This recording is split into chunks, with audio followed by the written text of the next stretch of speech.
오늘 우리가 함께 읽었던 이 창세기 9장은 새로운 시대의 시작을 기록하고 있습니다.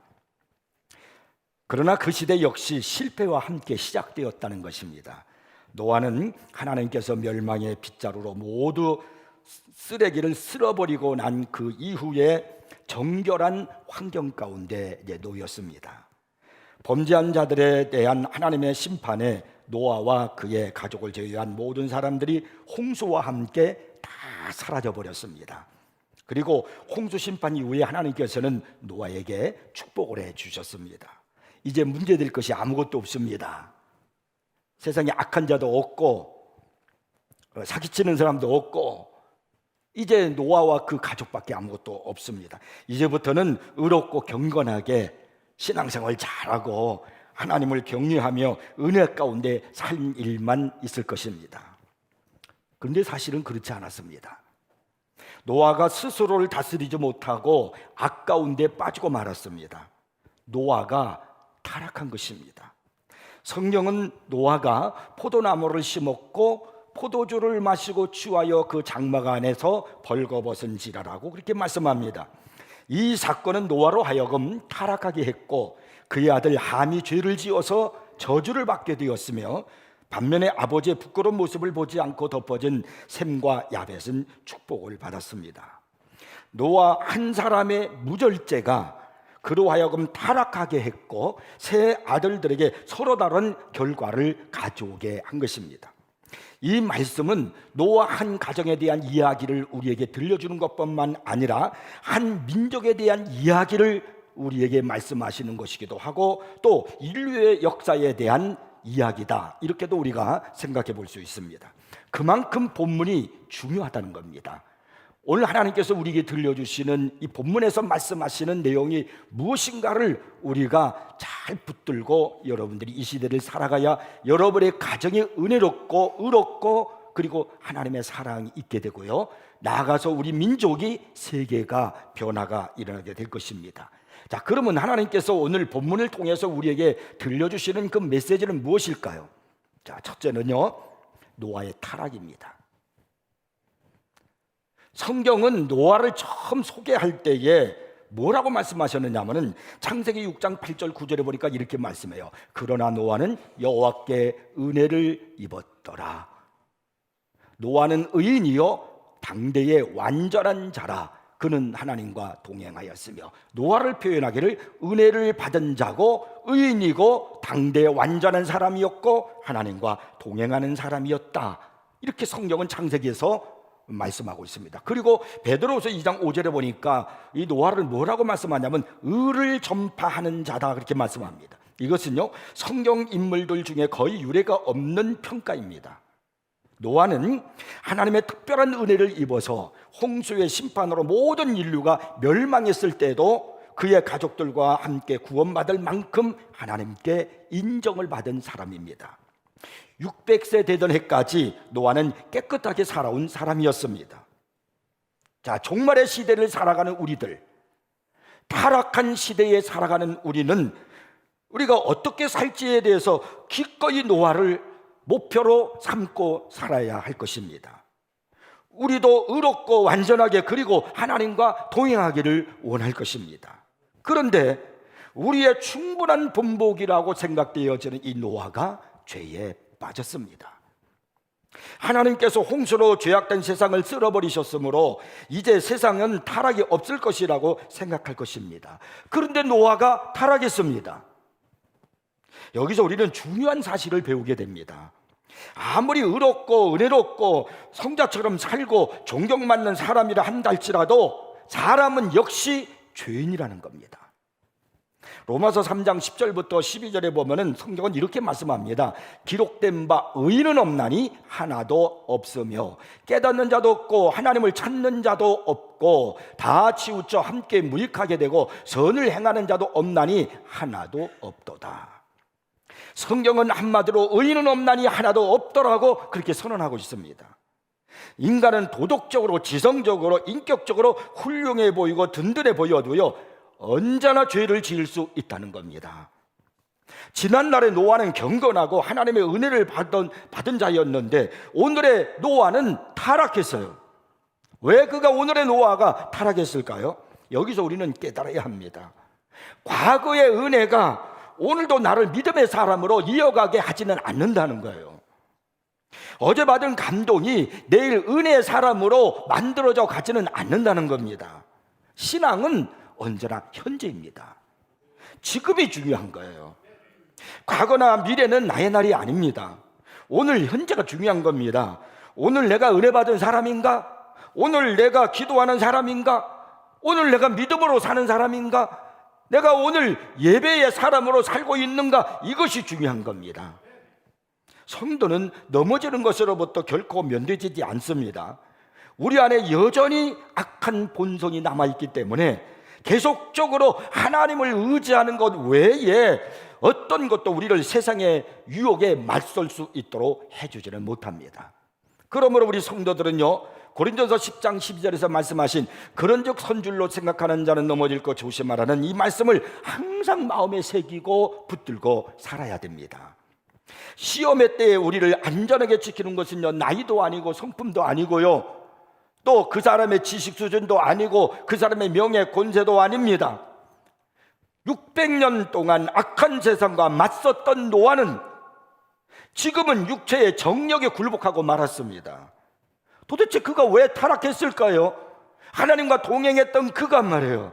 의인이라고 인정했던 그가 말입니다. 이제 더 이상 물로 인한 무서운 심판을 없을 것이라고 하나님께로부터 약속을 받았습니다. 그리고 힘들고 어려운 일도 이제는 없습니다. 농사도 잘 되고요, 자녀들도 잘 살고 있고, 그리고 하는 일들이 모두 다 잘 되었습니다. 그래서 노아는 방심하게 된 겁니다. 결국 노아는 포도주를 마시고 취한 것입니다.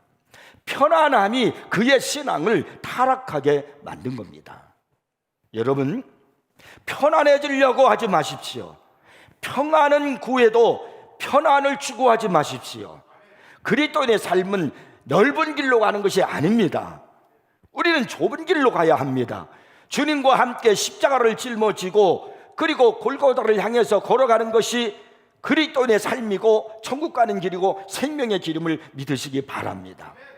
우리가 편안할 때일수록 경계를 늦추지 마십시오. 여러분 마음에 방심하면 안 됩니다.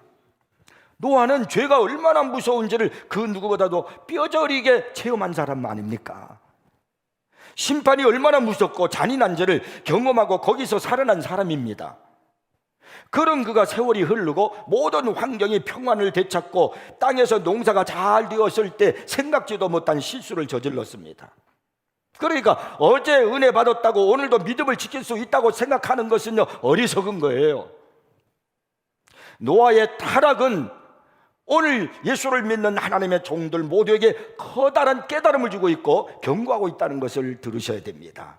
이 창세기 9장은 마지막 부분의 예언에 이어서 이와 관련하여 기록된 것은 마지막 창세기 9장 29절에 딱 한 구절 이거밖에 없어요. 그의 나이가 950세가 되어 죽었더라. 그의 생애의 마지막 300년 동안은 아무것도 없어요. 공백으로 그냥 남아 있습니다. 무엇을 했다는 말씀이 없습니다. 그냥 950세가 되어서 죽었더라, 이것으로 끝나요. 너무나도 안타까운 일 아닙니까? 그렇게도 하나님과 함께하고 하나님과 동행하며 은혜롭게 살고 순종하며 살아서 하나님께서 다 세상을 쓸어버리실 때에 노아와 노아의 가족만은 살리실 수 있을 정도로 하나님의 사랑을 받았던 노아였는데 이제 그 후에는 아무런 그에 대한 기록이 없어요. 공백이요. 사랑하는 성도 여러분, 지난날의 여러분의 나의 모습은 잊으십시오. 잘못한 일도 잊어버리시고 잘한 것도 잊어버리십시오. 중요한 것은 오늘 내가 어떤 사람으로 지금 서 있는가 하는 것입니다. 내가 지금 충성스러운 사람으로 지금 살아가고 있는가? 내가 하나님 앞에 믿음을 지키며 그리고 영성을 가지고 내 신앙의 고도를 높이기 위해서 살아가고 있는가? 이것이 중요한 거예요. 여러분의 남은 생애가 얼마가 되었든 간에 여러분, 우리에게 있어서 시간은 너무나도 소중한 것입니다. 시간은 돈을 주고도 살 수가 없어요. 시간은 그 무엇으로도 바꿀 수가 없습니다. 명예도 권세도 바꿀 수가 없어요. 그만큼 시간이 중요한데, 하나님이 내게 주신 그 시간 동안에 여러분 아무것도 한 것이 없는 공백으로 남아있어서는 안 됩니다. 노아는 300년 동안에 그가 한 일에 대해서는 성경에 더 이상 얘기가 없어요. 그냥 죽었더라요. 여러분 그런 생애를 사시면 안 됩니다. 마지막 죽을 때 후회가 되는 인생이 되어서는 안 됩니다. 하나님 앞에 당당하게 자신 있게 주님의 부름을 받고 가는 우리가 되어야 합니다. 그래서 여러분의 생애가 공백되지 않기 위해서 오늘 지금 중요한 거예요. 지금이 현재가 중요한 거예요. 지금 나는 어떤 사람으로 살고 있는가 깨닫고, 그리고 은혜 속에 사는 여러분이 되기를 주의 이름으로 축복합니다. 그 다음에 두 번째는 함의 저주입니다. 사실 사람이 술을 마시고 옷을 벗었다고 해서 뭐 그렇게 그것이 잘못되고 수치된 일입니까? 그런데 오늘 본문은 특별한 의미를 가지고 있습니다.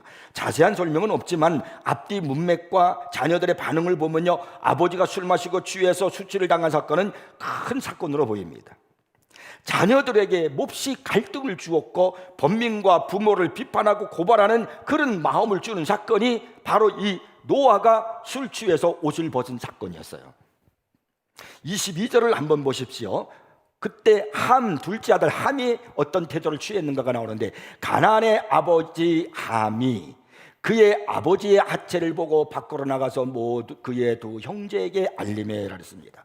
이 구절에서 우리가 주목해야 할 두 단어가 있습니다. 하나는 보고와 그리고 또 하나는 알림이에요. 이 보다라는 말은 히브리어로 나라는 그런 단어인데, 이 단어는 지나가다가 슬쩍 보았다 그것을 의미하는 것이 아닙니다. 구체적인 목적을 가지고 면밀히 살피면서 즐기면서 보는 것을 말하는 거예요. 함은 어느 날 우연히 아버지가 술에 취해서 벌거벗고 누워있는 장면을 보고서 후다닥 뛰어나온 것이 아닙니다. 그는 아버지의 광경, 그 부끄러운 광경을 계속 보았단 말입니다. 함은 벌거벗은 수치를 보면서 마음속으로 부정한 생각을 보면서 즐기면서 본 거예요. 이게 바로 보다라는 말이에요. 그리고 알림에 그랬는데, 이 알렸다는 것은 떠들었다, 공개했다, 고자질했다 그런 말이에요. 실수의 현장을 볼 수도 있고 또 의도적으로 볼 수도 있습니다. 그런데 함이 취한 태도를 본문에서 자세히 보면은요, 의도적이었다는 것을 알 수 있습니다. 의도적으로 아버지의 수치를 보고 밖으로 나가서 두 형제에게 떠버렸다라고 하는 것은 큰 죄였습니다. 어떤 구체적인 죄를 범하는 것보다 더 나쁜 죄는 뭐냐면, 다른 사람들에게서 죄를 발견하고 그것을 떠들어대고 즐기는 바로 그 사실, 이게 마귀적 기쁨이에요. 마귀는 우리로 하여금 죄를 짓게끔 항상 오물을 놓습니다. 그리고 우리가 그 오물에 우리가 걸려들 때, 그 구렁텅이에 빠져들 때, 그러면요, 이 마귀는 기뻐하는 겁니다. 우리 성도들이 잘못되는 걸 보고 기뻐하는 거예요. 그게 마귀가 하는 일이에요. 바로 여기 알리메라고 하는 의미가 그런 뜻이 지니고 있는 겁니다. 함이 바로 이 짓을 한 겁니다. 사무엘하 1장을 보면요, 다윗의 충격적인 행동이 나옵니다. 아니, 충격적인 행동이라고 보다는 너무나 감동적인 그런 이야기가 나와요.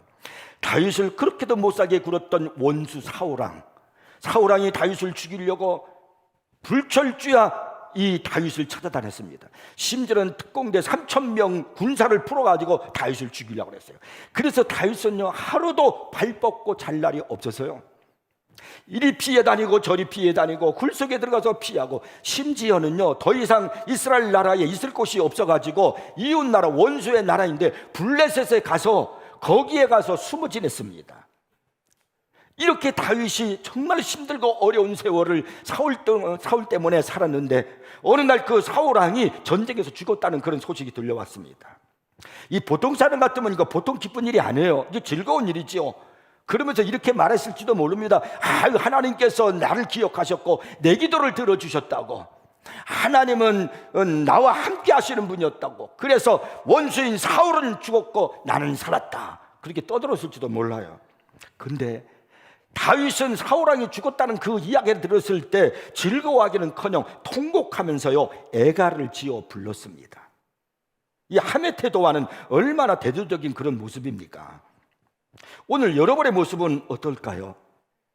이웃의 실수를 보고 그 일에 대해서 가슴 아파하고 기도하고 그런 모습입니까? 아니면은 즐깁니까? 아니면 떠들어댑니까? 여러분 5절을 보시면은 한이 죄의 결과로 어떤 일이 벌어졌는가 하는 것이 나오는데 이 구절을 자세히 한번 보십시오. 여러분이 잘 한번 보시기 바랍니다. 이에 가로되 가나안은 그랬어요. 가나안이 누구냐면 함의 아들이라고 그랬어요. 창세기 10장 6절을 보면은 함에게 네 아들이 있었어요. 네 아들 중에 마지막 네 번째 아들이 가나안이에요. 이에 이르되 가나안은 저주를 받아 그의 형제의 종들이 되고 종들의 종이 되기를 원하노라 하고 그랬어요. 가나안이 저주를 받았다는 거예요. 근데 여러분은 이 말씀을 보면서 당혹스럽지 않습니까? 아니 저주를 하면은 함에게 저주를 해야지. 함이 그랬으니까. 근데 함의 아들 네 번째 아들에게 가나안에게 왜 저주가 내려졌는가라는 거예요. 이것이야말로 무죄한 자가 범죄자를 대신해 벌받은 경우가 아니겠습니까? 여러분은 이 사실에 대해서 이해가 가십니까? 이게 웬일인가? 아니 잘못은 함이 했는데 왜 저주를 그 아들이 받느냐 이 말입니다. 여기에 대해서 제임스 몽고머리 보이스 목사는 이 사실을 이렇게 설명을 했습니다. 참 은혜로운 그런 해석이라서 제가 여러분들에게 소개해 드립니다. 첫째, 우리가 좋아하든 싫어하든 조상의 죄가 3, 4대까지 이른다는 것은 하나의 성경적인 원리다. 출기 20장 5절을 보면은 죄가 3, 4대까지 이른다고 그랬거든요. 둘째, 벌은 가나안에게 가해졌지만 함에게 적합했다. 왜냐하면 그는 그가 심은 대로 정확히 거두었기 때문이다. 사람이 무엇으로 심든지 그대로 거두리라 했거든요. 함은 아들로서 노아의 자녀 아들로서 죄를 범했고 그의 아들 안에서 그의 아들이 그러니까 가나안이 벌을 받았다. 그는 아들로서 죄를 범했고 그리고 그의 아들이 벌을 받았다. 그렇게 해석을 해요. 그리고 세 번째는요, 가나안에게 벌을 준 것은 하나님의 심판의 경우에서 흔히 보는 하나님의 자비의 기능일 수가 있다라고 그랬습니다. 하나님은 함과 그의 후손 모두를 저주하실 수 있었지만은 그러나 그렇게 하시는 대신 벌을 네 번째 아들에게 국한시키셨다는 거예요. 그래서 가나안은 함의 네 아들 중 하나일 뿐이다 이렇게 말했습니다. 여러분, 우리는 이 이야기와 이 해석을 들으면서 기억해야 될 것이 바로 뭐냐면 한 사람 아버지의 타락이 이렇게 가정을 혼란스럽게 만들 수 있다는 거예요. 여러분은 함이 돼서는 안 됩니다. 우리는 함부로 말을 해서는 안 됩니다. 다른 사람들의 허물과 약점을 떠들어대서는 안 됩니다. 특히요, 명예를 공격하는 일을 해서는 안 됩니다. 왜 노아가 술 먹고 술 취해서 그 드러난 하체를 보고 떠들어댔던 그 함을 이렇게 저주하셨을까? 그것은 노아는 족장이에요. 노아는 바로 인류의 믿음의 조상입니다. 그에게는 명예가 있습니다. 그래서 그런 명예를 공격하는 것은 하나님은 용납하지 않으신다는 걸 성경을 통해서 보여주는 거예요. 그래서 하나님께서는 바로 함의 아들 가나안에게 저주를 내리셨다는 거예요. 우리 새인교회 성도 여러분들은 덮어주는 그런 성도가 되기를 바랍니다. 우리 주 예수 그리스도께서 우리의 많은 죄를 덮어주시기 위해서 이 땅에 오신 거 아닙니까? 하나님께서 예수 그리스도를 보내셔서 십자가에 죽으셔서 피를 흘리심으로 멸망받을 그 숱한 엄청난 죄를 다 예수님 피로 덮어주셨습니다. 이것이 우리가 받은 사랑의 은혜예요. 그렇다면 우리도 덮어주어야 돼요. 여러분, 사랑하는 성도 여러분, 우리는 서로 덮어주는 우리 성도들이 되기를 바랍니다. 자, 그 다음에 세 번째는 셈과 야벳의 축복입니다. 23절을 보시면은 노아의 다른 아들인 셈과 야벳이 함과 다른 그런 이제 태도를 우리가 볼 수 있습니다. 읽어봅니다. 셈과 야벳이 옷을 가져다가 자기들의 어깨에 메고 뒷걸음 쳐 들어가서 그들의 아버지의 하체를 덮었으며 그들이 얼굴을 돌이키고 그들의 아버지의 하체를 보지 아니하였더라. 22절과 23절을 한번 비교해 보십시오. 22절은 함의 태도이고 23절은 셈과 야벳의 태도예요. 함은 의도적으로 아버지의 사건을 목격했고 나가서 그 사실을 떠들어댔습니다. 그런데 23절에서 보면 셈과 야벳은 조심스러운 행동을 했어요. 함이 한 행동이 뭐냐면, 잘못된 게 뭐냐면 보고라고 했어요. 보고, 의도적으로 본 거예요. 두 번째는 덮었다고 그랬어요. 죄송합니다. 알림에 그랬어요. 알림에. 이것이 함이 한 태도예요. 그러면 셈과 야벳은 어떤 태도를 했는가? 첫째가 덮어주었습니다. 셈과 야벳은 옷을 가져다가 아버지의 수치를 덮어주었습니다. 이렇게 달라요. 똑같은 형장을 보고 똑같은 아들인데 이렇게 달라요. 똑같이 교회를 나오고 똑같이 신앙생활을 하는데도 누구는 셈과 야벳이 될 수가 있고 누구는 함이 될 수 있다는 거예요. 성경 잠언서 17장 9절 말씀 보면 허물을 덮어주는 자는 사랑을 구하는 자요, 내가 남의 허물을 덮어주면 하나님의 사랑을 받습니다. 그것을 거듭 말하는 자는 떠들어대는 거죠. 말하는 자는 친한 벗을 이간하는 자니라. 그런 사람은요, 친구들이 없어요. 자꾸 떠들어대는 사람은, 남의 허물을 자꾸 이렇게 말하는 사람은 다 친구들이 떠나가게 된단 말이에요. 다른 사람의 허물을 덮어주고 드러내고 떠들어대는 사람이 있는가 하면 감싸고 덮어주는 사람이 있다, 이런 말입니다. 여러분은 이웃의 실수를 어떤 식으로 바라봅니까? 함과 같이 상처를 드러내고 더 아프게 만들지 마십시오. 셈과 야벳처럼 덮어주고 감싸주시길 바랍니다. 함은 보고 의도적으로 보았어요. 두 번째로 그 다음에 떠들어댔다고 했어요. 가서 말한 거예요. 말하매. 그런데 셈과 야벳은 덮어주었고 그 다음에 두 번째는 하체를 보지 않았어요. 셈과 야벳이 아버지의 하체를 보지 않기 위해서 뒷걸음질 쳐서 들어갔고, 그리고 아버지의 하체를 부끄러운 부분을 덮어준 후에 나왔다 그랬어요. 대부분의 사람들이 이 현실, 이 이야기를 듣게 되면은 어떤 태도를 취할까요? 함이 와가지고 말하는 겁니다. 아니, 우리 아버지, 의인이라고 하는 우리 아버지, 의뢰 높다고 하는 우리 아버지 노아가 지금 가봐, 술에 취해서 이게 말이 아니야. 다 하체를 드러내놓고 이게 어떻게 이게 의의 아버지야. 그렇게 되면요, 호기심이 생겨요.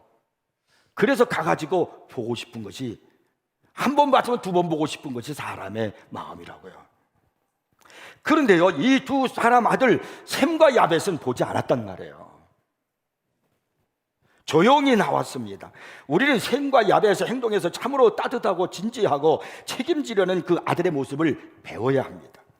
우리도 이런 사람이 되어야 합니다.